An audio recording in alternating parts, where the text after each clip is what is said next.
അജ്രക്ക് എന്ന് പറഞ്ഞ മെറ്റീരിയൽ തുടക്കത്തിൽ തുടങ്ങിയത് നൈറ്റിൻ്റെ മെറ്റീരിയൽ മാത്രമായിട്ടാണ്. പക്ഷേ ഇപ്പം നൈറ്റിനേക്കാളും കൂടുതൽ ഇത് സെയിലായി പോകുന്നത് ടോപ്പായിട്ടും 2 പീസായിട്ടും അതുപോലെ ജീൻസിലേക്കൊക്കെ ടോപ്പൊക്കെ ആയിട്ട് ബ്ലൗസായിട്ട് ബോയ്സ് ഷർട്ട് അടിക്കാൻ വരെ ഇപ്പോൾ ഈ മെറ്റീരിയൽ എടുക്കുന്നുണ്ട്. അപ്പോൾ അജ്രക്കിൽ ഇപ്പോൾ പുതുതായിട്ട് വന്നിട്ടുള്ള അടിപൊളി മിക്സ് ആൻഡ് മാച്ചുകളാണിത്. മിക്സ് ആൻഡ് മാച്ച് ആയിട്ട് തന്നെ തരുള്ളൂ, മിക്സ് മാച്ച് ആയിട്ട് തന്നെ എടുക്കണം. ഒറ്റ പീസായിട്ട് തരൂല, ഒറ്റ പീസായിട്ട് വേണ്ടവർക്ക് അങ്ങനെ എടുക്കാം. ഈ ഒരു മെറ്റീരിയലിൻ്റെ പ്രത്യേകത എന്താണെന്ന് വെച്ചാൽ ഇതിൽ ബ്ലാക്ക് വരുന്ന ഒരു മെറ്റീരിയൽ ഉണ്ട്. മറ്റൊന്ന് എന്താണെന്ന് വെച്ചാൽ ഈ ഒരു പീസ് ഈ റൗണ്ടായിട്ട് വരുന്നത് അതാണ് അജ്രക്കിൽ ആദ്യം ഇറങ്ങിയിട്ടുള്ള മെറ്റീരിയൽ. ആ ഒരു മോഡലാണ്. ഒരുവിധം പേരൊക്കെ പറയാൻ എന്താ അറിയോ, അവരുടെ വിചാരം ആ പ്രിൻ്റ് ഉള്ളത് മാത്രമാണ് അജ്രക്ക് എന്നാണ്. ഈ കാണിക്കുന്ന ഈ നേവി ബ്ലൂ ഇതാണ് അജ്രക്കിൻ്റെ യഥാർത്ഥ പ്രിൻ്റ് എന്നാണ് എല്ലാവരുടെയും പറച്ചിൽ. ഒരുവിധം പേരൊക്കെ ഇത് അജ്രക്കല്ലല്ലോ ബാക്കി. അപ്പോൾ അജ്രക്ക് എന്ന് പറയേണ്ട ആ ഒരു രീതിയിലുള്ള ഒരു മെറ്റീരിയലും കുറച്ചൊരു GSM ഉണ്ടാവും അതിന്. പിന്നെ പ്രത്യേകിച്ച് ഈ പ്രിൻ്റ് പോവില്ല. ചിലതൊക്കെ ഒരു കളറ് ഇളകും, പക്ഷെ എന്നാലും കളർ ഇളകിയാലും നിരക്കില്ല. അതുപോലെ തന്നെ ഈ പ്രിൻ്റ് പോവില്ല. ബാക്കിയുള്ള പ്രിൻ്റഡ് ആയിട്ടുള്ള മെറ്റീരിയലൊക്കെ പ്രിൻ്റല്ല ആദ്യം പോവുക. അതുകൊണ്ടാണ് ഇതിന് അജ്രക്ക് പ്രിൻ്റ് എന്ന് പറയേണ്ടത്. അജ്രക്ക് പ്രിൻ്റ് എന്ന് പറയേണ്ട ഇപ്പോഴത്തെ ഒരു ട്രെൻഡായിട്ടുള്ള ഒരു ഇതാണ്.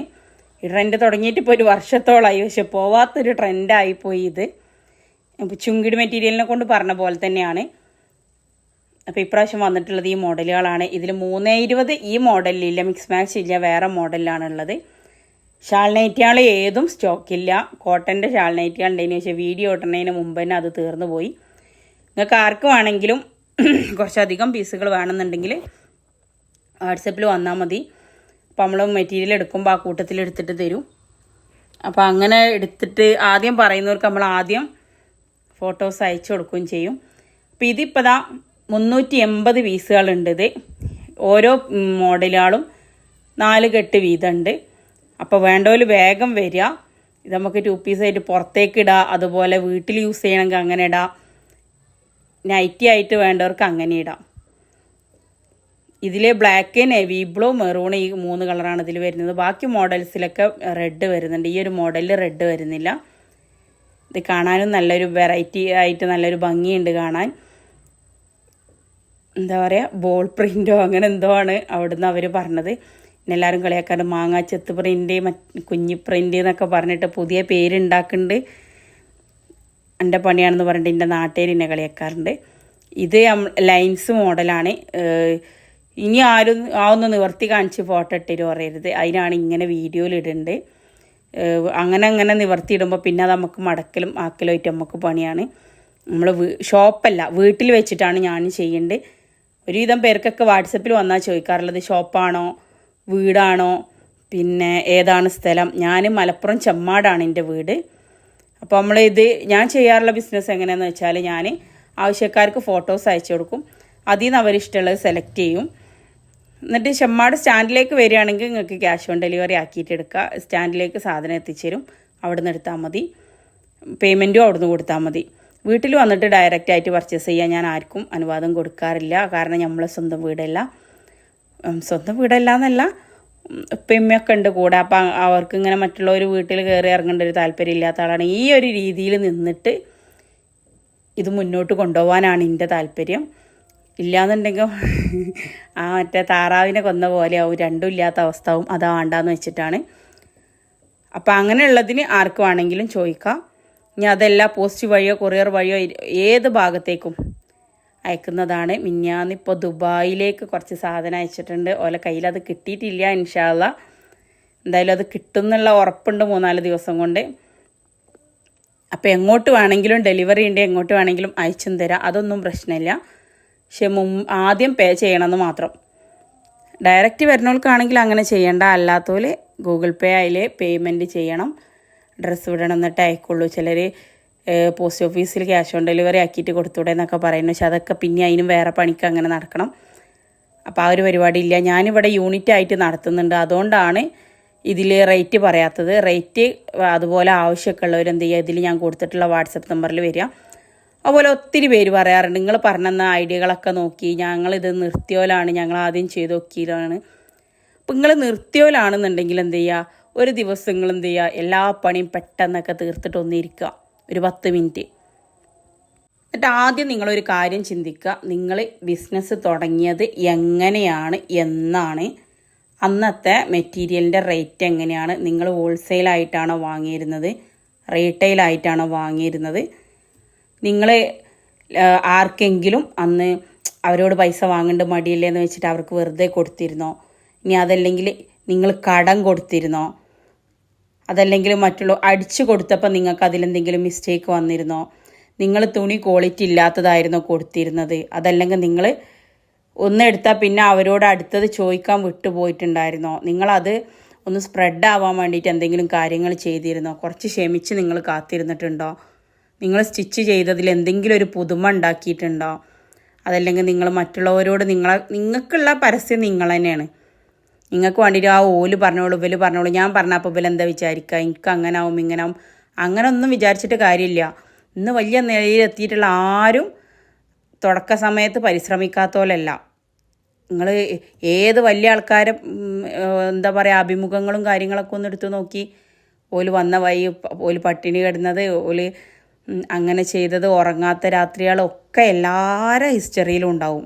അതില്ലാത്തവരും ആരും ഉണ്ടാവില്ല. പിന്നെ ടാറ്റയും ബിർളയും അങ്ങനത്തെ വലിയ വലിയ ആൾക്കാരെ മക്കൾ ചിലപ്പോൾ ഉണ്ടാവും. പക്ഷേ എന്നാലും ഓല ആ ബിസിനസ് തുടങ്ങി വെച്ചോല ആരാ എന്ന് വെച്ചാൽ നമ്മളങ്ങനെ വലിയ ബിസിനസ് ആയിരുന്നൊന്നുമല്ല ഉദ്ദേശിക്കുന്നുണ്ട്. കഷ്ടപ്പെടാതെ ആർക്കും ഒന്നും കിട്ടൂല, അത്രേ ഉള്ളൂ. ശരിക്കും പറയുകയാണെങ്കിൽ നമ്മൾ പരിശ്രമിച്ചിക്കണമെങ്കിൽ അതിൻ്റെ വിജയം നമുക്ക് എന്തെങ്കിലുമൊക്കെ കിട്ടും. ഇന്ന് ഞാൻ കുറച്ച് ഇതെടുത്തിക്കണം, എനിക്ക് ഇന്ന് തന്നെ കണ്ട് എല്ലാം സെയിലാവണം, ഇന്ന് തന്നെ എൻ്റെ എല്ലാം സെറ്റാവണം എന്ന് നമ്മളാണ് വാശി പിടിച്ചാലൊന്നും നടക്കൂല. കിടന്ന് എന്താ പണ്ടത്തെ ആൾക്കാർ പറയാറുണ്ടല്ലോ, കൈയാട്ടിയാൽ എല്ലും മുറിയെ പണിയെടുത്താൽ പല്ല് മുറിയെ തിന്നാന്ന്. അതുപോലെ എന്തോ കൈയാടും അങ്ങനെ എന്തൊക്കെ ഉണ്ട്. അപ്പോൾ ശരിക്കും പറഞ്ഞാൽ കാരണന്മാർ പറഞ്ഞതിലും കുറേ തന്നെ കാര്യങ്ങളുണ്ട്. നമുക്ക് ഇന്നത്തെ സമയത്ത് നമുക്ക് എന്താണ് ക്ഷമയില്ല, നമുക്ക് പെട്ടെന്ന് കാര്യങ്ങൾ നടക്കണം, ഒന്നിനും കാത്തിരിക്കാൻ സമയമില്ല, അധ്വാനിക്കാൻ സമയമില്ല, പരിശ്രമിക്കാൻ സമയമില്ല. പിന്നെ മൊത്തത്തിൽ ഈഗോ ആണ്.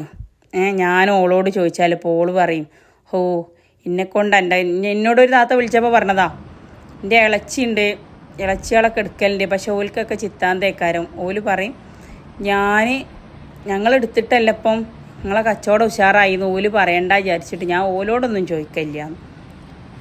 അപ്പം ഞാൻ പറഞ്ഞു അങ്ങനത്തെ ആ ചിന്ത നമ്മളെ മനസ്സിൽ നിന്ന് മാറ്റി വെക്കണം. അതുകൊണ്ട് ഒരു കാര്യമില്ല.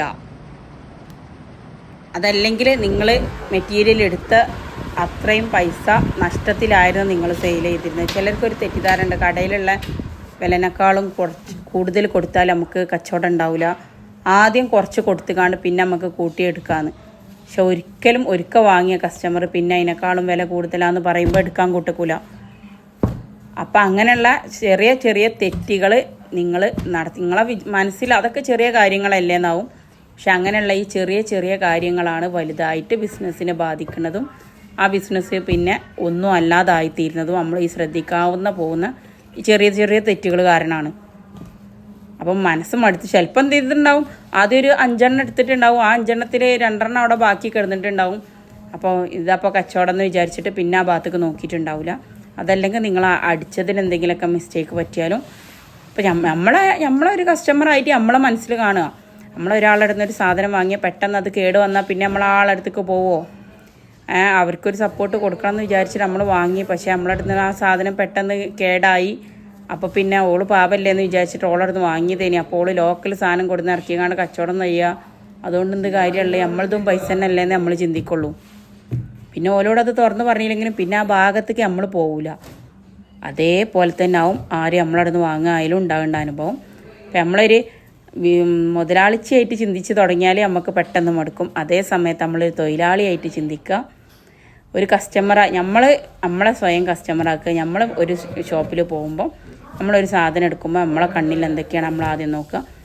ഭംഗിയും വേണം, അതിൻ്റെ കൂടെ ക്വാളിറ്റിയും വേണം. ഭംഗി കണ്ടുകൊണ്ടാണ് നമ്മൾ ഏതൊരു സാധനം കാഴ്ചയിലെടുക്കുക, ഭംഗി കണ്ടിട്ടാണ്. അതിൻ്റെ ക്വാളിറ്റി നോക്കുക പിറ്റേ ദിവസം നമ്മൾ അലക്കുമ്പോഴാണ്. അപ്പോൾ ഭംഗി കണ്ടെടുത്ത് പിറ്റേ ദിവസം അത് പോയി എന്നും പറയരുത്. ഭംഗിയുണ്ട്, ക്വാളിറ്റി ഉണ്ട്, പൈസ കൊടുത്താലും വേണ്ടില്ല, ഞാനിപ്പോൾ ഒരു കൊല്ലം മാക്സി ഇടണമെന്നുള്ളൊരു ഇത് വരുത്തി തീർക്കാൻ നോക്കുക. പിന്നെ എന്തെങ്കിലും കംപ്ലൈൻറ്റോ പരാതിയോ കാര്യങ്ങളോ ഉണ്ടെങ്കിൽ കമൻ്റായിട്ട് പറയുക, അതിനുള്ള റിപ്ലൈ ഇടുക. അതിൻ്റെ കൂടെ നമ്മളെ ചാനൽ സബ്സ്ക്രൈബ് ചെയ്തിട്ടില്ലെങ്കിൽ അതും കൂടി ചെയ്യണേ. താങ്ക്